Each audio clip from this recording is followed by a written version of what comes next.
It's Saturday morning, the 29th, and we're in Les Arbres. It's 11 o'clock in the morning here, which means it's 10 o'clock UTC. And I've just realised we've been doing all these live tracker updates and we don't have an intro. We should be having a fancy thing talking about GGR and groovy video clips and things like that, but anyway, maybe next time. So some interesting things going on this morning, particularly with Uku, and an example of how forecasts can change so quickly. And we'll start off back here with, we'll start from the back end of the fleet again, as we usually do. So Tapio is now sailing along in very light breezes. He's making 3.1 knots, which is not too bad. I'll just drop the zone in for him so you can see he's well clear of that.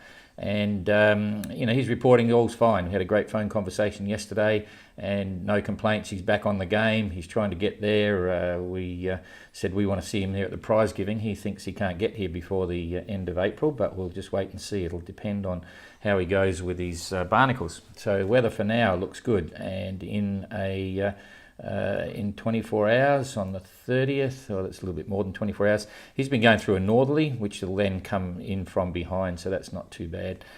These positions were at 8 o'clock in the morning, so it's about 2 hours ago, so reasonably current. So for the 30th into the 31st, and things a bit slow here, not updating, or did that yet, already did. So still following breezes, so that's good. 1st of January, following breezes again, all looking good. 2nd of January, a light southerly, so generally good sailing for the next few days. No big winds. He's got some headwinds coming up, but by then, that's 3rd of January, so literally 4 or 5 days in advance. Let's say he makes 100 miles a day. We'll come through here. He's going to be up in the lot here, yeah. So he's still going to have some influence of headwinds by the time he gets there. I think you'll miss this. We'll just see how that's going to progress. So this is the 3rd of January. So he'll, you know, it's a long way out. It can get a little bit unstable. Yeah, it's breaking up, or opening up, I should say, and that shouldn't create too many problems. He's gone back to a northerly, some solid northerlies, but nothing you can't handle. So generally looking okay for Tapio for steady progress coming through to the end of the zone, and then he'll start dipping south towards Cape Horn. So Istvan reporting all's well. So right now he's making 5.2 knots in good conditions. He's had some stronger southwesterly winds in the last 12 hours, but that's all now dying back, and the sea will be dropping down. It'll still hold up. Let's have a look at the sea state, because he's deep in the Southern Ocean. There's 5 or 6 meters of sea there, so that's not going to change no matter what happens to the wind. You'll have a constant southwesterly swell, but it's hills and valleys. The waves come off the wind strength. So at the moment, the wind is looking pretty good. I'll just pick that up a bit so you get a bigger picture here. So if you're on a mobile, you can see it a bit better. And we'll go forward hang on a sec, that's 11 o'clock. Okay, so what have we got here? Okay, so the forecast, this is interesting. The position for the boat is at 8 o'clock UTC, 2 hours ago, our time here.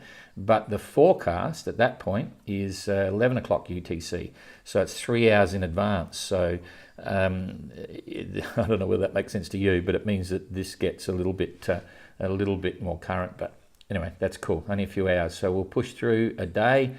So tomorrow he'll go through this calm, so no winds, just be lolling around, and then he's got the start of a easterly breeze here. He won't like that, obviously, because it's headwinds and the sea's coming from behind. So it means as that gets stronger, if it does, the seas will stand up and get a little bit more vertical. However, it's light winds, and I think what we'll see, I'll just push this through every 3 hours now so we can see this develop. It should swing around pretty quickly. So there's 3 hours, okay, so it's still southeast. I'm hoping this one before was showing it's just going to miss him. Yeah, it's now definitely a distinct southeast as it's picking up. He'll be in here, so he's still okay. So if this forecast is okay, by the time the wind is getting pretty strong, it's coming around from the south. Fortunately, the centre of this, which is a real big one, but we've been watching it for a few days. Whoop, hang on a sec. I'll just extend it out a bit. The centre of it is going north of Istvan, and we're not expecting him to have a dramatic impact. It'll just give him more. And I just push it through on a 3 hourly. To do that, you have to hit this slider button every time just to get your arrows working. So there's another 4, there's another 4. You can see he's going to have some solid southerly winds on the southwesterly swell, so it shouldn't be too bad, but it'll be challenging. There's no question about that. It'll pick up to sort of 35, gusting 40 knots as he's going through there. I'll come back and increase the size again. So this is the 31st, 3 days out. So all looking pretty reasonable, just plenty of Southern Ocean sailing. So on the 1st, he's got some light winds, but by then, okay, so it's 29, this is 3 days in advance. He'll be another 300 miles further forward of that, probably 300 to 400 miles. So there we go. Yeah, he's going to be well out of the influence of that by the time it comes. So by the time this forecast is there, he's over here. So he'll stay ahead of that, looking pretty good. You know, just a good Southern Ocean ride around to Cape Horn. So that's on the, we'll just come back here. So by this 400, so he's going to, about the 1st, he's probably not going to go around until late on the 1st or the 2nd by the look of it. And the weather forecast as we go through, just a solid southwesterly, it'll be 35 knots southwesterly.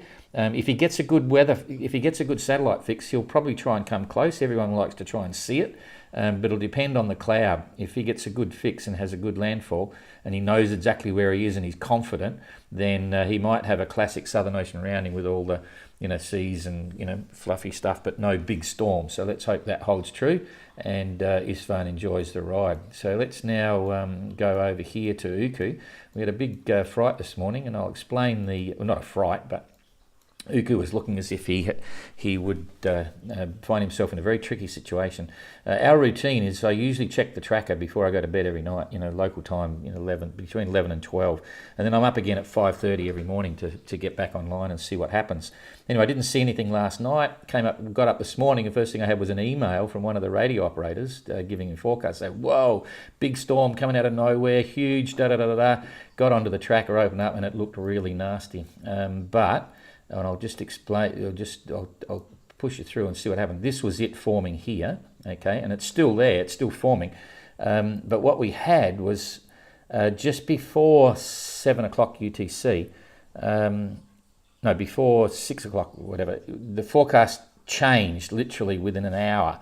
There was a new update to windy and it got a lot better. But nonetheless, if we walk this through, and I'll just zoom in a bit here, hang on a sec. It's still a storm, but it's a lot gentler and a lot smaller than what was projected. So this is 1700 hours on the 30th, so that's tomorrow. And this is Uku's current position, okay? Now, he was sitting in no wind. If we go back here, we look at it there, he's sitting in no wind, wasn't going anywhere. And if we walk it through, he wouldn't be going anywhere for a while, because here's what's happening. I'm pushing this through every 3 hours now. He was going to get a light northerly that was going to go to a northwesterly. He wouldn't be going very far. He's going to stay in this position here.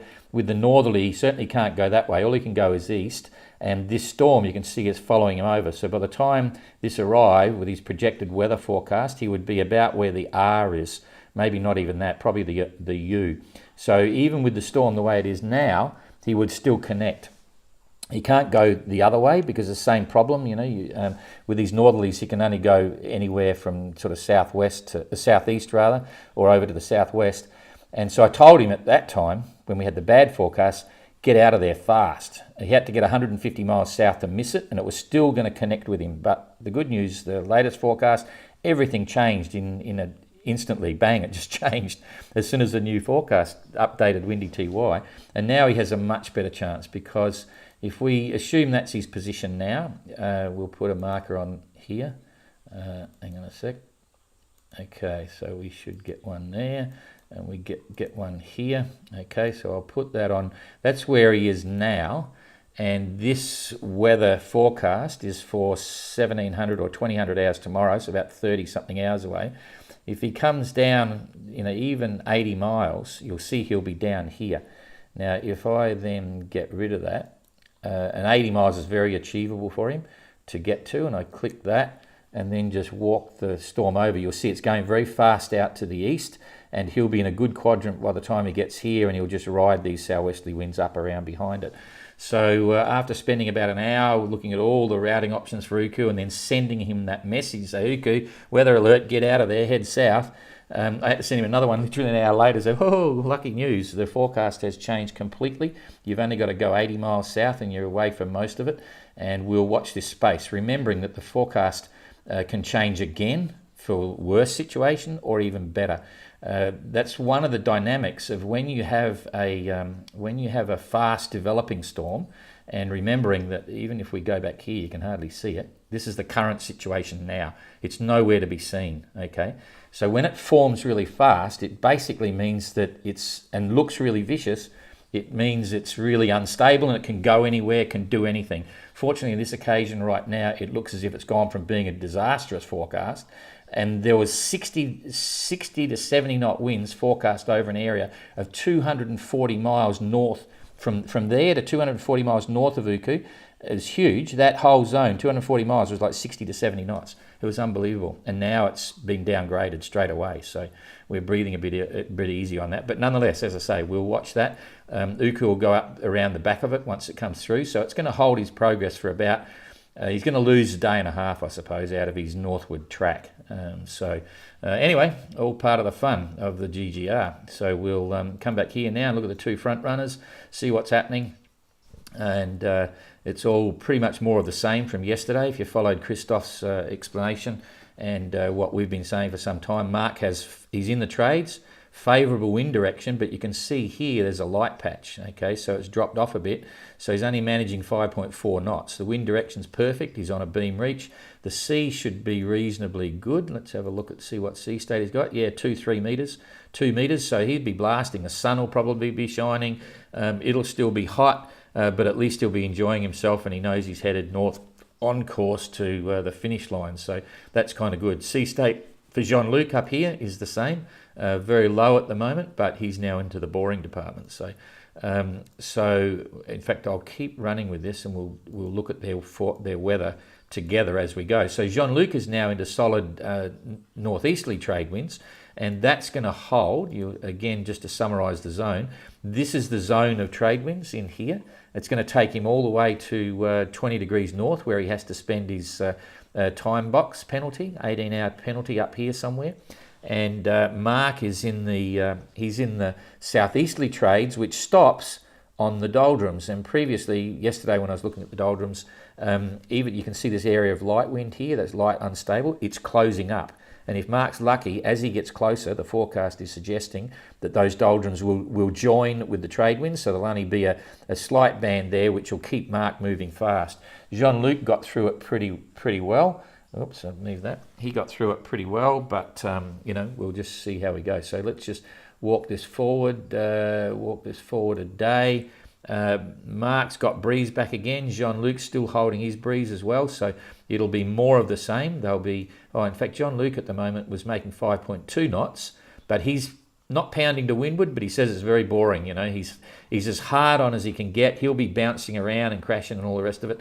But Mark is beam reaching, so the water should be off the deck a bit. You might be able to open a hatch, and he's making 5.4. Jean-Luc's making 5.2. What's that tell you? Mark's slowly creeping up a little bit, and that'll probably continue, but whether he can get enough, yet to be seen.